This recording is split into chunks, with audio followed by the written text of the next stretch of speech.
Okay, good afternoon, everyone, and welcome to the to the Planning Committee.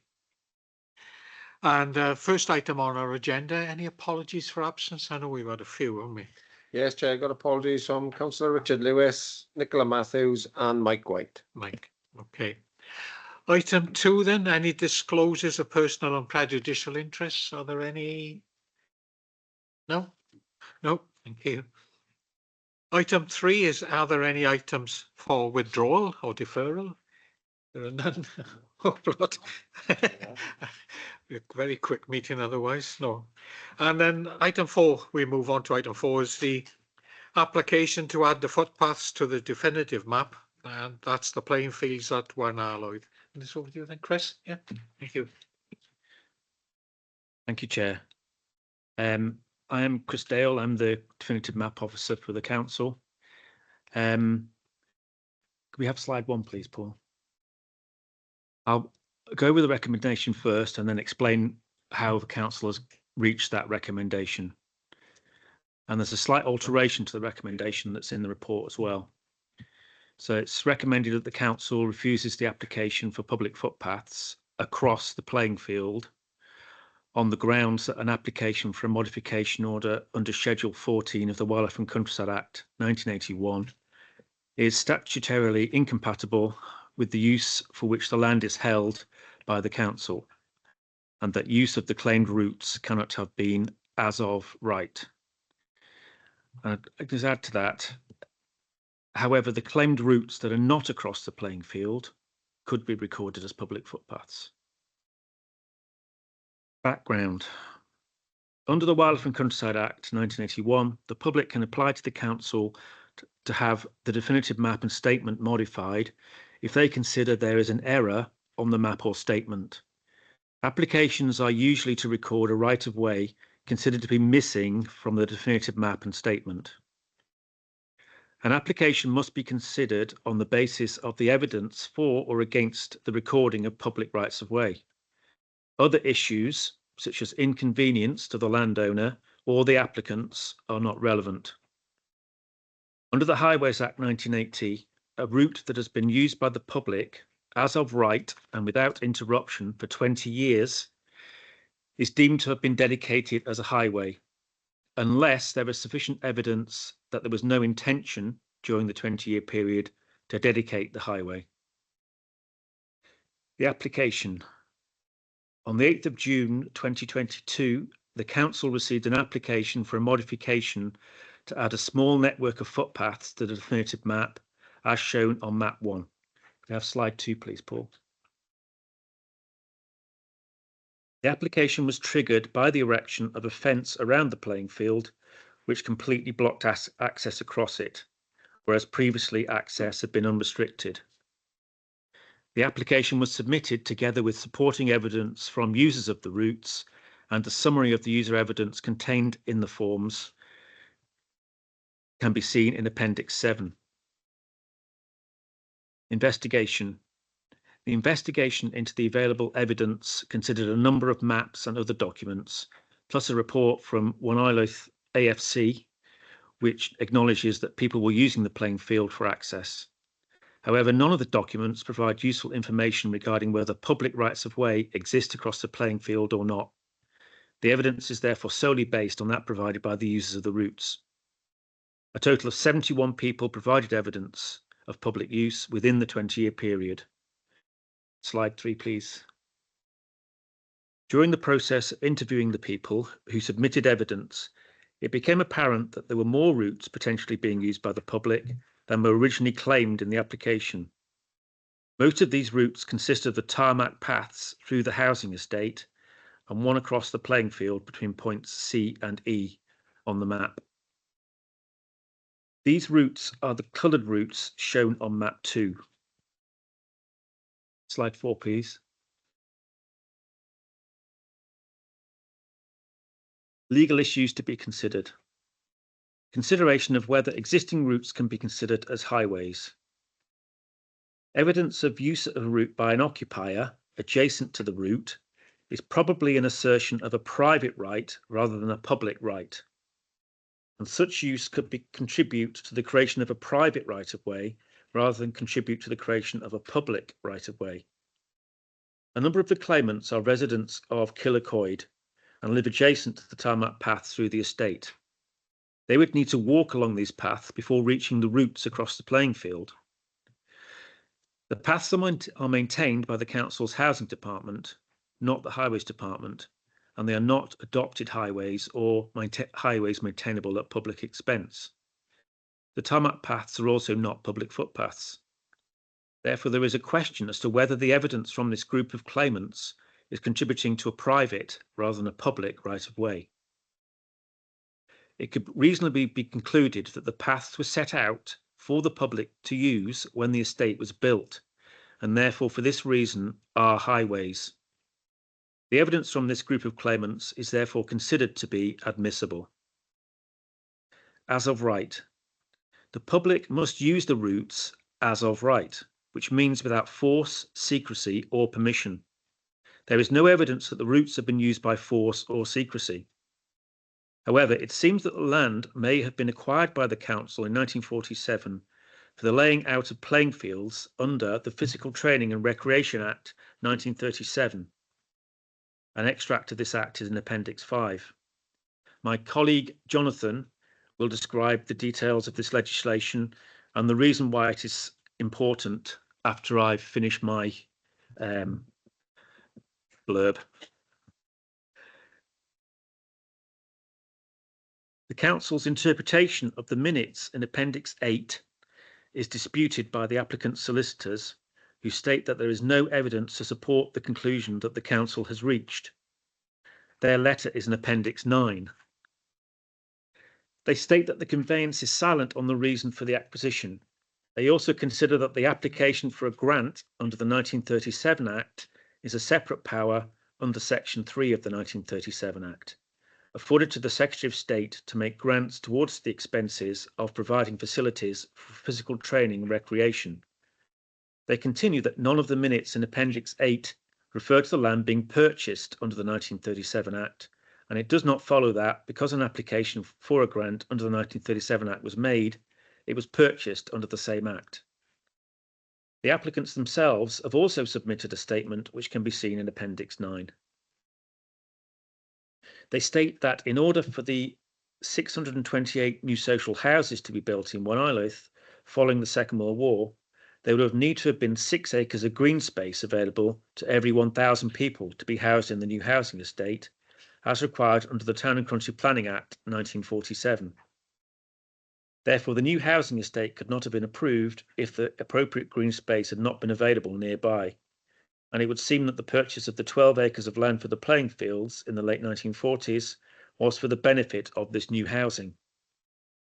The applicants also dispute the council's claim that One Isleworth playing fields were purchased under the Physical Training and Recreation Act 1937 and believe the land was purchased under the 1906 Open Spaces Act. As explained to them by Swansea Archives, if the land had been purchased under a new act, it would almost certainly have been mentioned in the purchase agreement, whereas when land is purchased under old acts, the act is rarely mentioned. This would indicate that One Isleworth playing fields were purchased under the 1906 Open Spaces Act, as no other act is recorded on the agreement. The applicants continue that other green spaces were purchased in Swansea for the same reasons at about the same time, including come-level playing fields in Landor, and that public rights of way were subsequently approved by Swansea Council across these playing fields.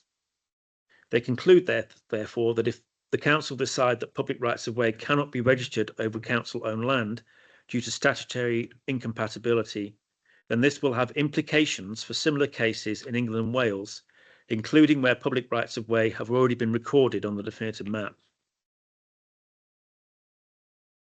Statutory incompatibility. If the use of the land by members of the public for walking is incompatible for the use for which the land is held by the council, then a statutory incompatibility occurs and the statutory purpose prevails. And Jonathan is also going to explain that legislation after I've finished. Evidence for the application. A site meeting with a member of staff from the Parks Department Mark Goodsall, was held on the 3rd of April, Mr. Goodsall maintained the playing field for many years before it was taken over by One Isleworth AFC. He stated that while he was working there, he had seen people walking across the field from points C and E towards Roseland Road, but not from point D. He is not aware of any attempts to prevent public access to or across the field. This map shows the numbers of people claiming to use each segment of the route. We have slide 5, please, Paul. The map is compiled from interviews with 37 of the claimants. Due to time constraints, not all of the people submitting evidence on evidence forms were interviewed, and it is reasonable to assume that the numbers on this map would increase should further people be interviewed. Evidence from 73 people is a large amount to be submitted with an application for a modification order, although in this case the evidence is divided into a number of different routes. Due to the location of the claimed routes, it is likely that there is potentially far more user evidence that has not been submitted. In order for any application for a modification order to succeed, it is necessary to prove that the public have used the claimed routes for the 20-year period. Therefore, it is not necessary for all of the individuals who've submitted evidence to have used the routes for the full 20 years. There is evidence that use of the playing fields as a through route for walkers may have been actively encouraged by the council. There was a public footpath sign on one of the storage containers located next to the route at point A1 for many years, and there's a photo of that in Appendix 1. There is no evidence that use of the playing field as a through route for walkers was ever prevented or discouraged during the 20-year statutory period or before. Evidence against the application.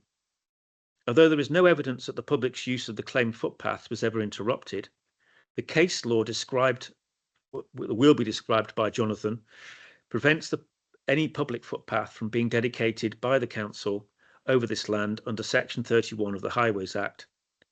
In addition, due to the purpose for which the council bought the land, the use of the routes was by permission and cannot have been as of right.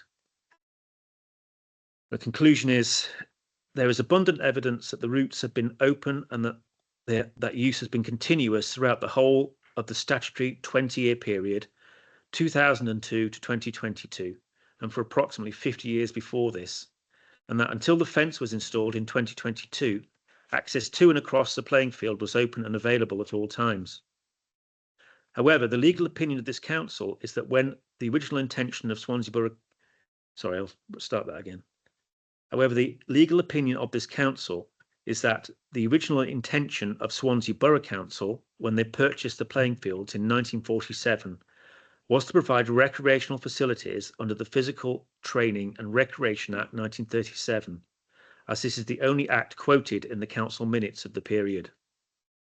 Therefore, because of this, no public footpath could be dedicated by the council under Section 31 of the Highways Act due to the use not being as of right and due to statutory incompatibility.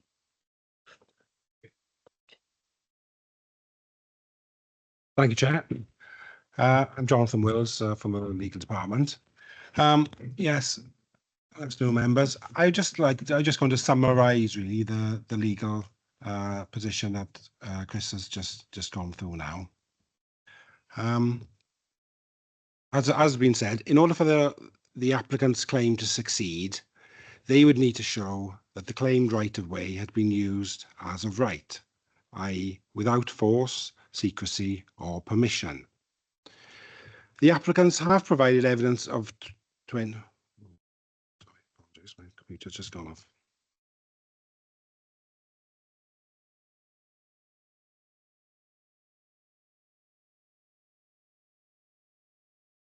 Apologies. The applicants have provided evidence of 20 years use as required under Section 31 of the Highways Act 1980, but they also assert that the use is authorised under the Public Open Spaces Act 1906 and the Town and Country Planning Act 1947. Now, both of these propositions cannot be correct, as one will negate the other, as I will explain shortly.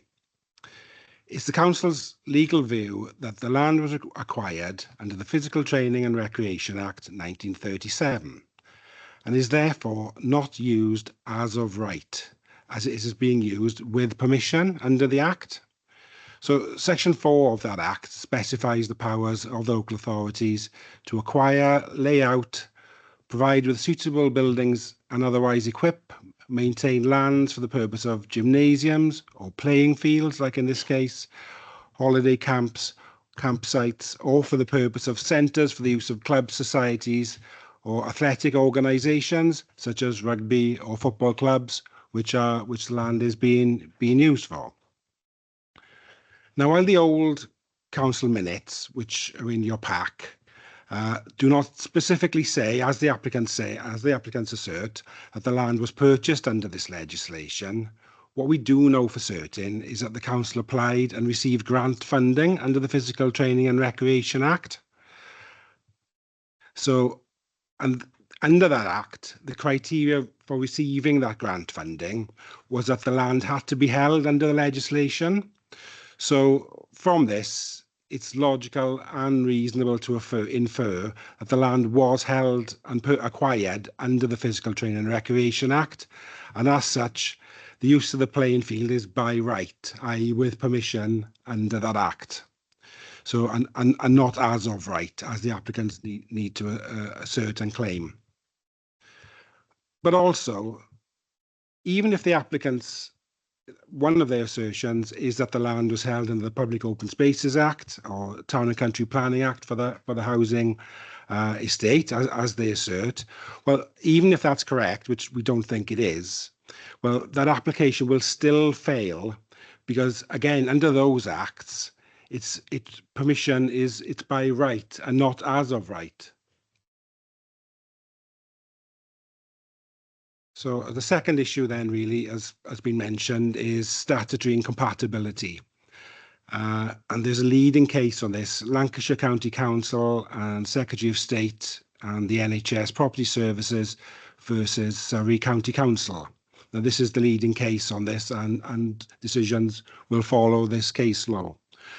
So what this case confirms is that where land is acquired and held by a public body in exercise of a general statutory power, such as the Physical Training and Recreation Act, that then it is incompatible with the use of the land as either a village green, common, or right of way.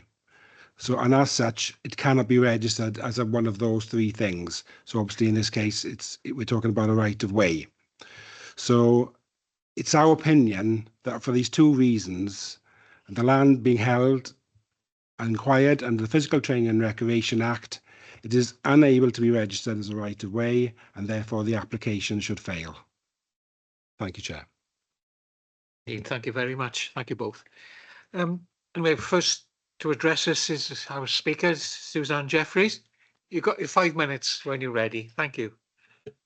Thank you. I hope you all had my email. I sent you was more the legal side of it. So today I'm just going to add a few bits of information. I'd like to thank you for the opportunity to speak today. Yesterday at a site meeting, I hope that you stood at the entrance of the Lambeth flag, where you would have seen steps leading to a fence within a fence within a fence. The entrance is the one of the most important that I would like to mention today. This entrance is mentioned in the conveyance. It allows access to, from, over the land for all others at all times. It allows access to the complete land as indicated on the map of the conveyance. The entrance was so important that on the 23rd of March 1950, the Corporation negotiated and purchased it as additional access onto the park in perpetuity. This entrance remains locked. July the 1st of 1950, the Corporation also negotiated and purchased additional land to improve via access from Roseland Road from the Masons Arms, Mr. Hancock. Winala AFC are a private CIC company. The development plan is to change the purpose of the land from playing fields and recreational area into a football stadium in accordance with the FAW Tier 3. 100 seated seats to be situated in the bank at the Lambeth flag entrance. I would now like to add a few points. On October the 20th, on October 2020, The council put up a notice for disposal of Wenalaeth Park as part of an asset transfer to Wenalaeth Football Club.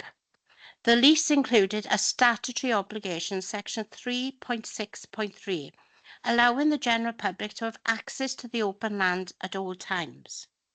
I would now like to refer to a letter dated the 16th of June 2023 between our legal team, where the council accepted that recreational land at Wenalaeth was subject to a statutory trust in favour of the general public. The council did not propose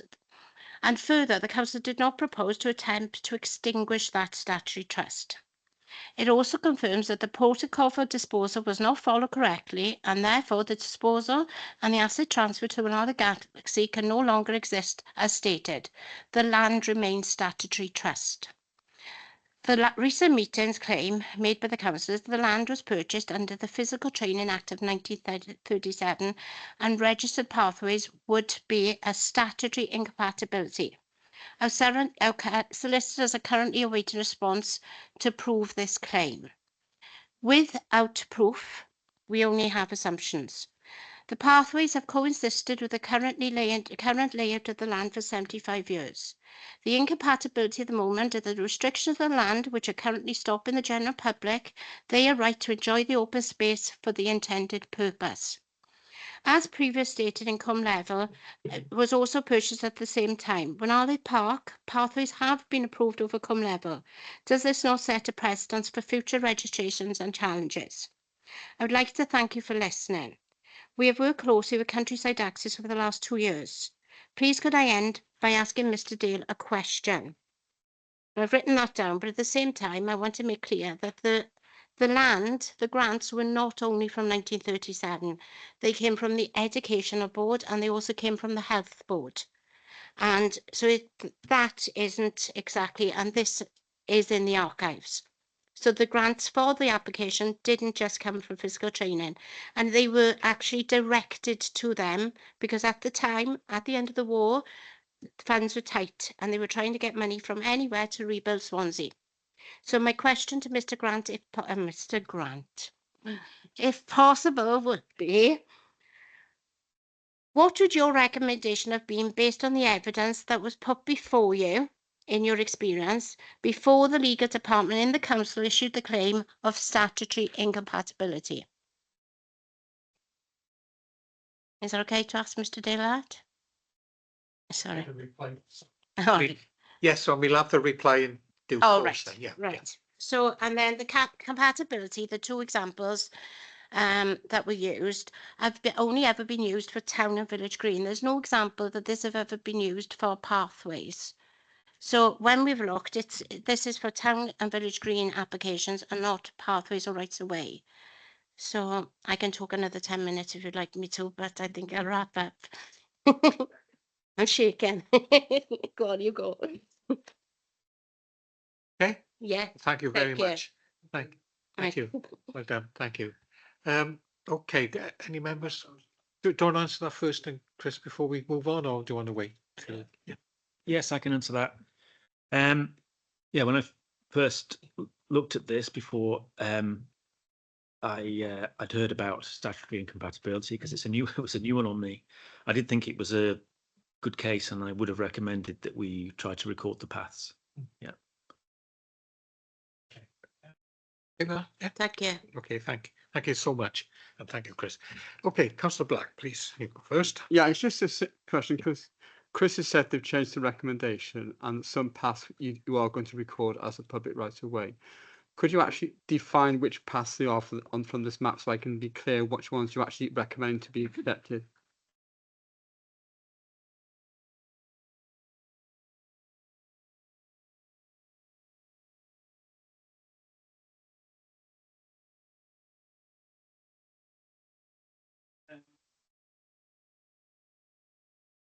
B to C, B to B, B to D. Also H. Sorry, Chair, we can't hear anything. Oh, sorry. Yeah. So these are the ones you prepare to accept. So the ones that we're prepared to accept, because there's no statutory Yeah. incompatibility, are E1, E down towards D, D to K. So there's no dotted line joining E to D. Yeah, it's the purple one. Oh, purple. Oh, I'm looking at the map here. Sorry. Yeah. Sorry. Yeah. If I could see the colours clearly, I'd just say the colours. Yeah. The purple one. The purple one, the D to N, N to S, C to H, and C through to D. So where's H? H is on the main road under the railway bridge. Okay, so there's no dotted line during those two. Between C and H, yeah, it's a yellow line. Oh, see it. So basically, the ones around the house and estate. Yes. So everything between A to E to D and HC will go on. You're not accepting there across the playing fields. We consider Okay. that. Yeah. Yeah. Okay. Thank you. I just want to be clear on what we were accepting. Yeah. Jones? Yes, this isn't really my question. It's a follow on from Councillor Black's actually. So what we're saying is that all the black ones are not being recommended in effect, but I have got my own question. Not quite, because one of the black routes, C to D, is only on tarmac routes. Yeah. Okay, thank you.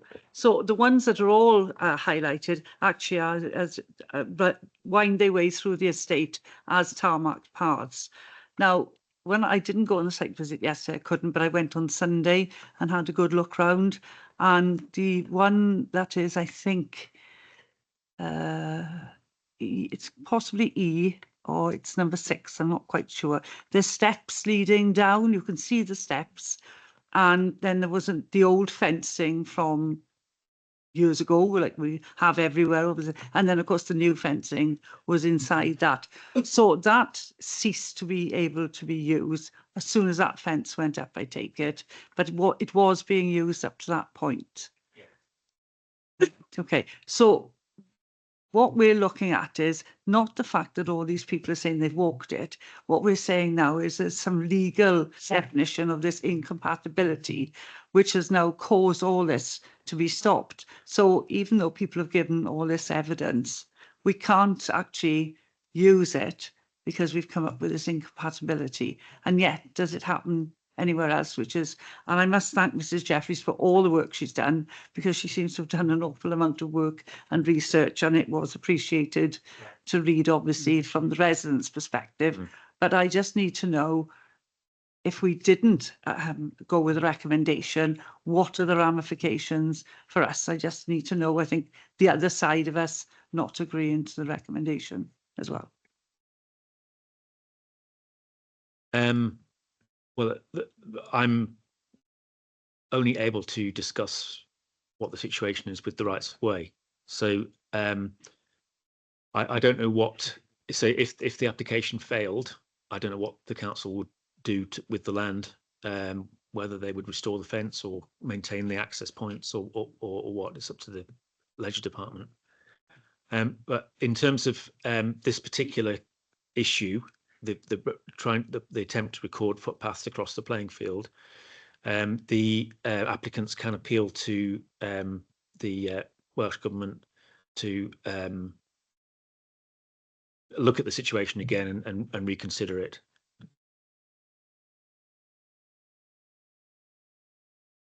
I don't think I can't really counsel if you're asking about if the application succeeds, then I suppose, isn't it?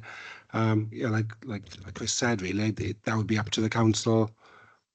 But you know, the people obviously, if it succeeds, they would be able to use the right of way and across the field. So I don't think the fence could be put back up. Then is that? If that's correct? Yeah, that's correct. Yeah, Yeah. if the paths are recorded and they They're can't be recorded. obstructed. Yeah, the council could apply for a diversion of the paths if they were inconvenient for what they wanted to use the land for.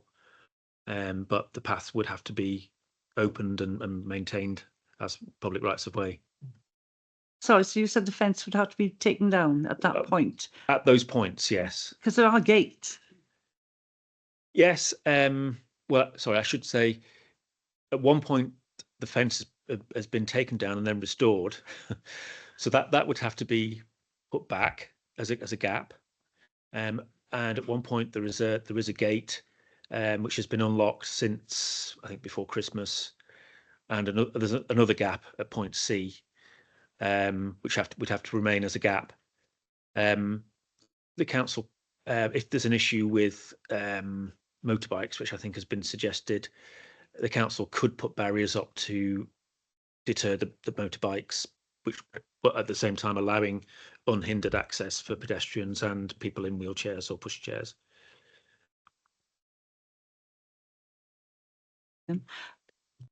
The minutes and everything that we've seen are very helpful, but I know within my own ward, when we became a unitary authority, a lot of maps and definite Clay North, because the old, obviously, ward, now it's much bigger, and we had to re-register them. Do you think anything like that could have happened here, that they could have had some definitive right of way, and it's just because of we had a flood in the basement in the civic centre, we know, and they all got damaged. Yeah. So it was nothing suspicious. It just happened. And I wondered, could this have happened here, or from the evidence you've seen? So I'm not trying to put you on the spot. You've seen, is it the minutes that we've got were the only minutes? Would there been something else after that? So far as I'm aware, I haven't seen any other evidence other than the evidence I presented here. If I had seen it, I'd have put it in the report. I can just add one point to that. The right of way in the conveyance from when the council purchased in 1947, that the right of way in that conveyance doesn't affect the playing field. So I don't think that would be the case, councillor. Any other member wish to speak, or? When we were on the site visit yesterday, we noticed two people walking down in between the playing fields. I could see barriers for one pitch this side and the barriers for the other pitch the other side. They came through the gaps in the side where the gate was. So is it, that's point B to D, am I correct? Is that a right of way, or is it to do with the rugby club that they could give tenants a sort of pathway in between? Because the two pitches, there's a gap in between.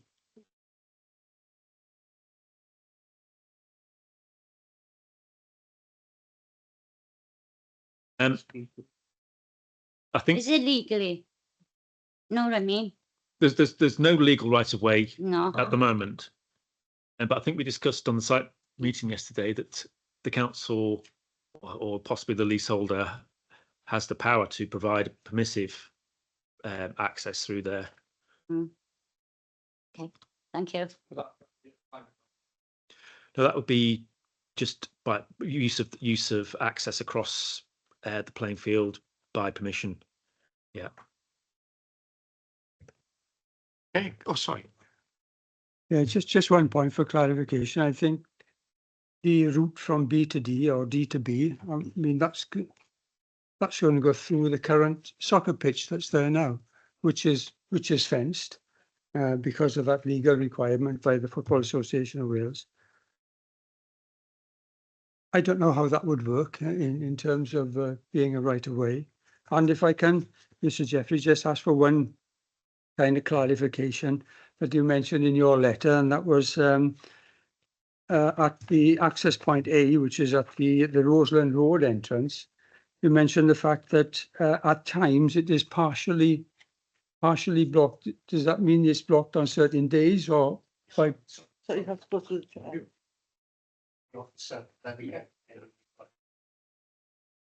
Is that well, by partially blocked, does that mean that there is no access at certain times, or is it partially blocked for vehicular traffic? I was just wondering what the definition of partially blocked.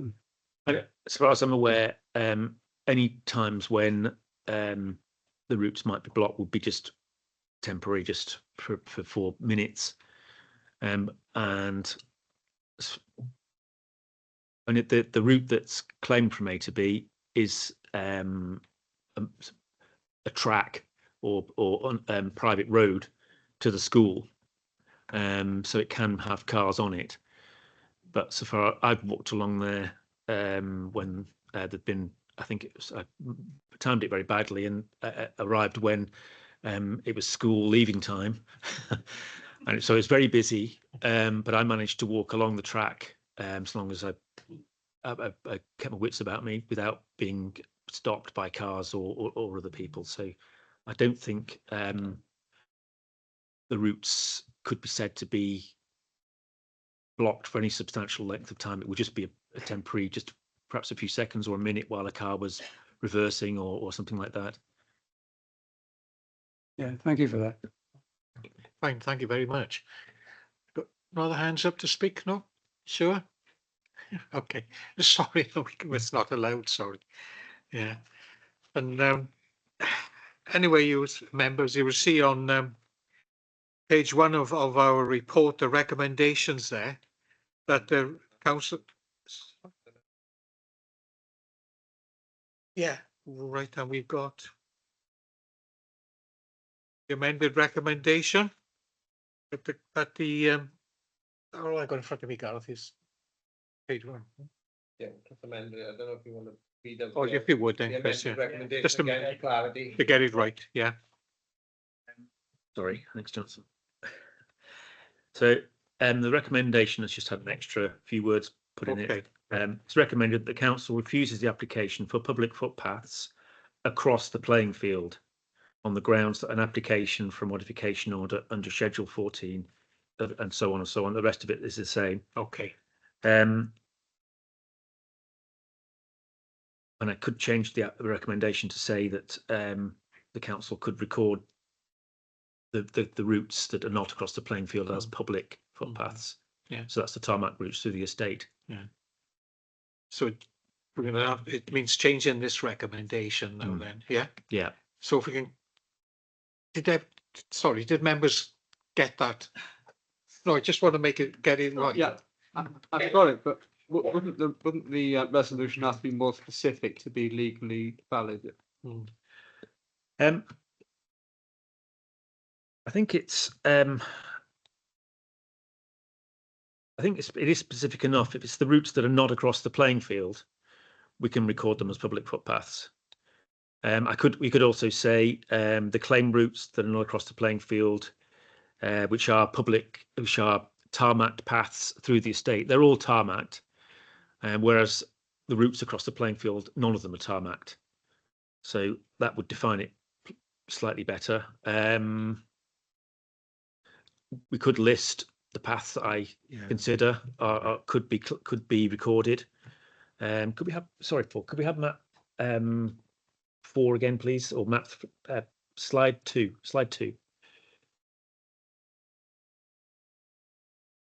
Okay, so the routes that could be recorded are E1 to E to D, D to K, the red route D to N, and also the purple route ending at S,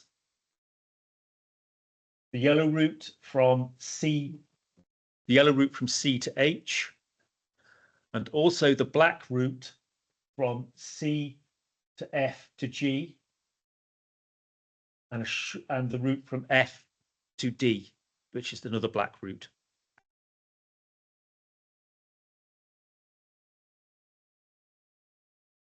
Everyone understand? When you look at the map, A to 33, I think it is different to the others. Are we talking about A to 33 as well? Because it's black and white dotted as opposed to black dotted. It's the bit that goes to the school from the main No, road. we're not talking about that. We're not, No. because that's already there. Well, it's I'm not sure. Would that be?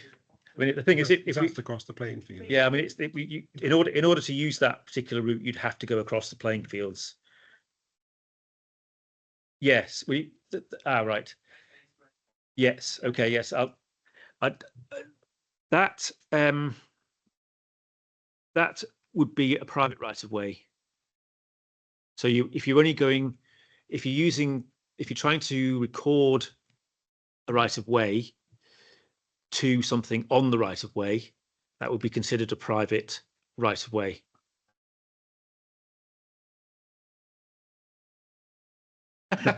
Right.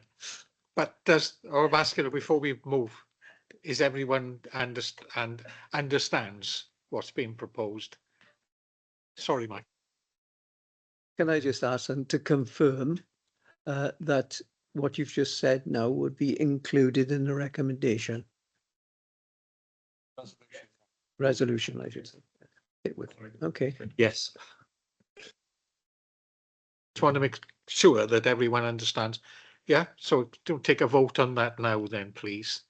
Gareth.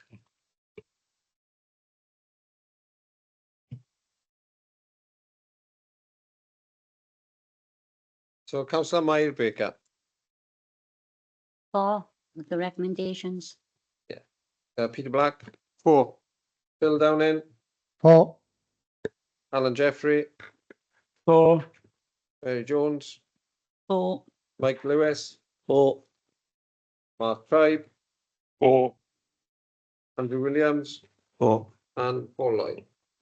Oh, That's okay. unanimous, 9 for the amended recommendations. Okay, thank you so much, and thank you, everyone. Thank you very much for your attendance today. And next meeting for us is on the 1st of October, so soon come around.